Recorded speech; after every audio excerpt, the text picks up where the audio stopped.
എഫെസ്യ ലേഖനം ഒന്നെടുത്ത് 4-ാം അധ്യായത്തിൻ്റെ 32-ാമത്തെ വാക്യത്തില് ക്ഷമയെക്കുറിച്ച് ധന്യനായ പൗലോസ്ലീഹ വെളിപ്പെടുത്തുന്ന ഒരു വചനത്തിലോട്ട് നമ്മുടെ ചിന്തകളെ നമുക്ക് കൊണ്ടുവരാം. നിങ്ങൾ തമ്മിൽ ദയയും മനസ്സലിവുമുള്ളവരായി ദൈവം ക്രിസ്തുവിൽ നിങ്ങളോട് ക്ഷമിച്ചതുപോലെ അന്യോന്യം ക്ഷമിപ്പി. നിങ്ങളിങ്ങനെ ഫ്രീ ആയിട്ടൊന്നും ക്ഷമിക്കണ്ടേ. നമ്മുടെ എന്തുമാത്രം തെറ്റുകളെ കർത്താവ് ക്ഷമിച്ചോ എന്നിട്ട് നിനക്കെന്താ അടുത്തിരിക്കുന്ന ആളോട് ക്ഷമിക്കാൻ പറ്റാതെ? എനിക്ക് ഇപ്പം ചിലരുടെ മനസ്സിൽ ഇങ്ങനെ ഈ നമ്മൾ ഒരു മെയിലൊക്കെ അയച്ചിട്ട് പ്രിൻ്റ് വരുമ്പം അതിൻ്റെ പ്രിൻ്റ് എടുക്കുന്നത് പോലെ ചിലരുടെ മനസ്സിൽ ഇങ്ങോട്ട് 1 2 3 4 5 8 6 കുറേ പേരോട് ക്ഷമിക്കാൻ കിടക്കുക. ഇന്ന് യോഗം കഴിഞ്ഞ് അവരുടെ വീട്ടിൽ പോയി നിരപ്പ് പ്രാപിക്കുന്ന കാര്യമൊന്നുമല്ല ഞാൻ പറഞ്ഞത്. ഇവിടെ ഇരുന്ന് ക്ഷമിക്കണം. ക്ഷമിച്ചതിനർത്ഥം എന്തുവാ? ചില ആൾക്കാർ പറയും ഞാൻ ക്ഷമിക്കും, പക്ഷെ ഒരിക്കലും ഞാൻ മറക്കത്തില്ല. ഇനി ആരോട് ക്ഷമിക്കണമെന്ന് പറഞ്ഞിട്ടാ ഇവിടെ വായിക്കുക. പൗലോസ് പറയുന്നത് നിങ്ങൾ തമ്മിൽ ദയയും മനസ്സലിവുമുള്ളവരായി ദൈവം ക്രിസ്തുവിൽ നിങ്ങളോട് ക്ഷമിച്ചതുപോലെ അന്യോന്യം ക്ഷമിപ്പി. അപ്പൊ നിങ്ങളുടെ എത്ര വലിയ തെറ്റ് ദൈവം ക്ഷമിച്ചു. അപ്പൊ ഞാനൊരു കാര്യം പറയാം. നമ്മുടെ തെറ്റ് ദൈവം ക്ഷമിച്ചില്ലേ? ക്ഷമിച്ചോ?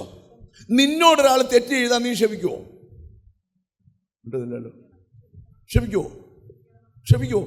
ക്ഷമിക്കണം. ഞാൻ ഒരു ദിവസം സ്തോത്രം ചങ്ങനാശ്ശേരി ബൈപ്പാസ് കഴിഞ്ഞ് ഇങ്ങോട്ട് വരുമ്പം, ഞാൻ യോഗത്തിന് വരുമല്ല, ഇങ്ങോട്ട് വരുമ്പം റോഡ് ബ്ലോക്കായി നിൽക്കുന്നു. അപ്പം ഞാൻ ഇറങ്ങിച്ചെന്നപ്പോൾ ഒരച്ചായന് സ്തോത്രം എനിക്കൊന്നത് ഗുഡ് ഫ്രൈഡേയോ അങ്ങനെ അങ്ങോട്ട് വിശേഷ ദിവസമാണ്, പള്ളിയിൽ പോകേണ്ട ദിവസമാണ്.